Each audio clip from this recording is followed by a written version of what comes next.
That's crazy as soon as I start filming. Alright, I'm back, y'all. And today is April 6th, 2025. I think it's around 10 or 11 a.m. I'm not sure. I'll put it in the description. Today we're going to be discussing the blue door or the indigo door. Hold on. Okay, so Spirit is saying that this door is actually locked. And I'm not surprised that it's locked, to be honest. It's locked for a plethora of reasons, and I think I touched on it lightly in the very first video when I was discussing the red door. If you have not watched the other doors, if you feel drawn to any of the other doors, I would watch those and come back. I don't know, this door might have more than one part. I'm not sure yet, but because it is locked at the moment. It might not be locked for everyone in my collective, but there's a big group that it is locked for. Oh my gosh. I'm sorry, it sounds like a really cute doggy. Anyway, the reason why this door is locked is because I feel like as a collective, as a whole, when people jump into spirituality, right? Especially when they're thrust into it, or because it was a trend, or whatever reason you got triggered into let's say a false awakening. Because I'm not going to say, like, we have awakenings all the time. We have more than one awakening and you know what I'm saying? But like, these false awakenings are triggering things that, damn, that put us back a lot of steps in order to go forward, unfortunately. And fortunately, because it could be for our lowest and highest good. But the reason why I'm saying it's locked is because, again, when people find the spiritual path or whatever, they think they're about to, oh, I'm gonna become God. You know what chakras they tap into first? It's usually the third eye chakra and the crown chakra. And they shallowly touch on the heart chakra, very shallowly. All right. And I say this because it's like people are not realizing that, one, if you research the order of the chakras, the correct order of the chakras, they start at the bottom, the base, the roots. That's where everything grows up. Everything in life is almost backwards in a sense when it comes to spirituality versus earth, spirituality versus 3D. You know what I'm saying? So it starts from the what? Ground up. Seed, root, plant up. All right. So your first base chakra is the root chakra. So that's really where everybody needs to start when it comes to activation and healing. But because of excitement, because of curiosity, because of movies, there's a whole bunch of reasons why us as humans and my freaking collective and a lot of other collectives jump into these higher chakras first before they address their distorted root chakra. Okay, it's because one, I could touch on spiritual bypassing, but that's a whole nother thing. It's really because everybody wants to just skip all the steps and get fucking superpowers and shit. And I'm just like, bruh, excuse me, I'm sorry. I'm just like, bruh, like, that's cool and all. And I'm not speaking as if I'm you. I'm not speaking like that. I'm speaking in a sense where we've all kind of been there in some way, shape, or form. And if you are saying in your head right now that you have not, you can exit off this video because I know for a fact that everybody has skipped a step or two in their life as a whole, okay? And there's lessons in that, though. There's lessons in that whole journey of biting too much that you, what is it the saying? Biting off too much you can chew. So when you're not starting from the base chakra and working your way up, when it comes to healing, integrating and transformation and activation and balancing the chakras, once you get to that third eye, bruh, I feel like now Spirit is allowing me to really touch on psychosis, because I almost touched on it in our first video when we talked about that red door. I almost did, okay? We 5 minutes in. I almost did, but I'm going to touch on it now because I feel like it's more appropriate to discuss while we're discussing this blue door in this underworld that you guys want to enter, or a lot of you guys want to enter when you guys go start doing your astral traveling while you are asleep. But unfortunately, I feel like for maybe 75% of my collective, it is locked for you. And it is locked for you because of what I just said. Let's discuss spiritual psychosis, okay?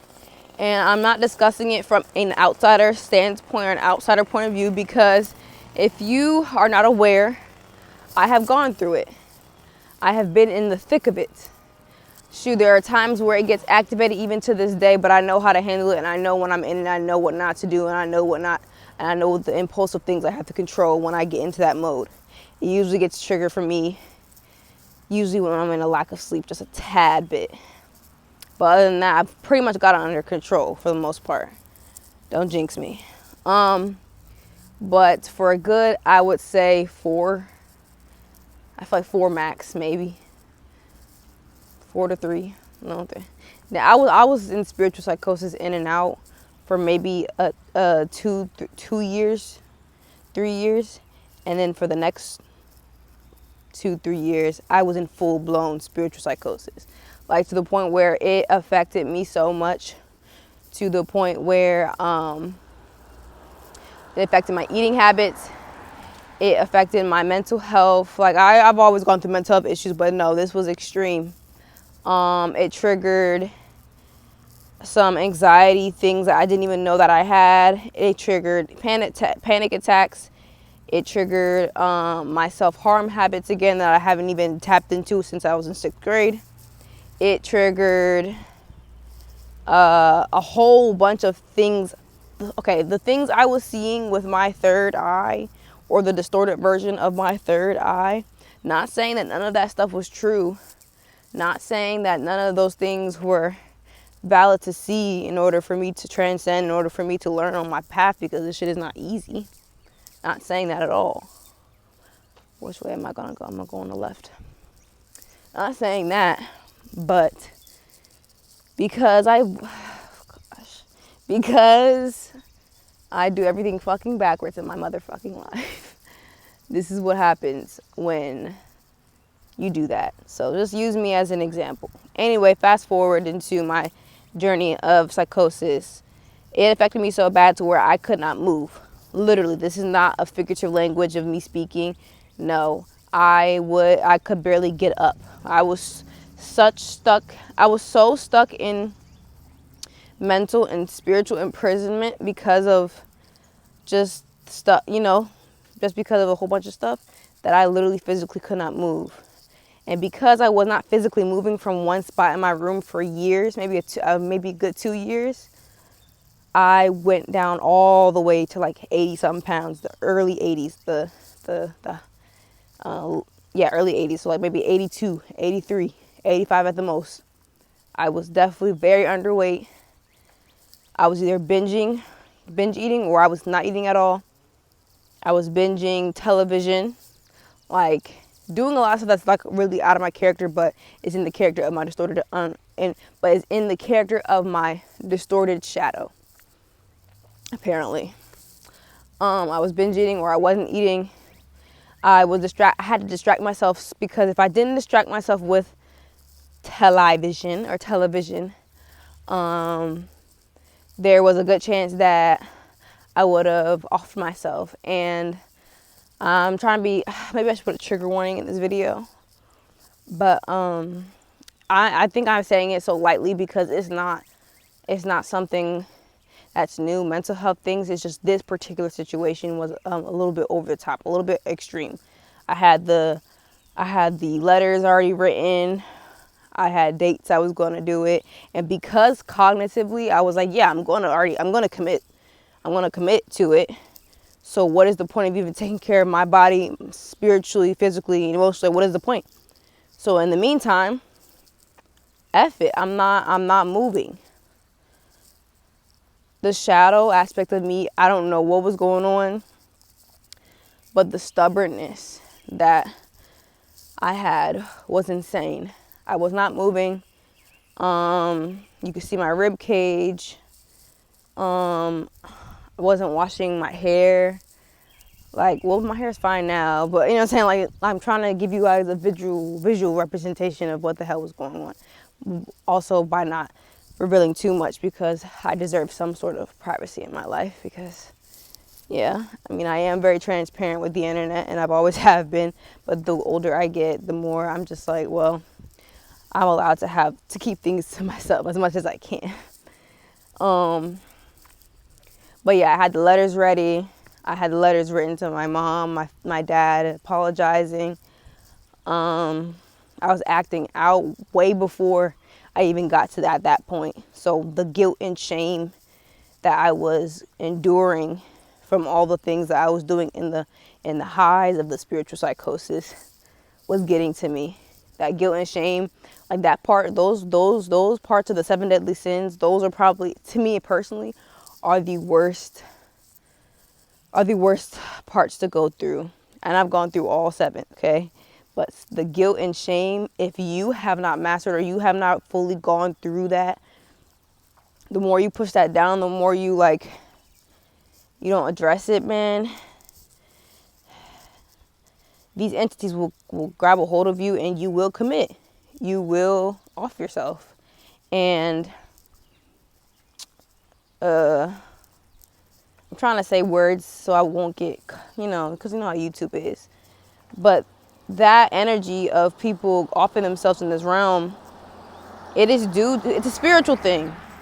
Well, again, I'm not going to get too much into that. We're 11 minutes in. You already know I can only take 15-minute videos in this channel. Fast forward, whatever, I'm out of the extreme cases of psychosis, and I only deal with minor psychosis type lapses if I'm, in misalignment. Okay, let's get back to the blue door. I know we took a turn, but I wanted to sit here and discuss why maybe a lot of people in my collective, that door is locked.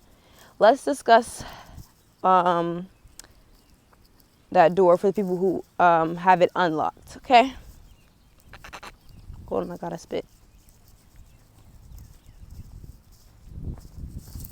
For the people who have finally unlocked that door, which it was probably already unlocked in your ooh, somebody's blowing bubbles. Speaking of childhood, it was probably already unlocked in your childhood, because when we get here, a lot of things are already unlocked, especially if you come here very spiritually advanced in the first place.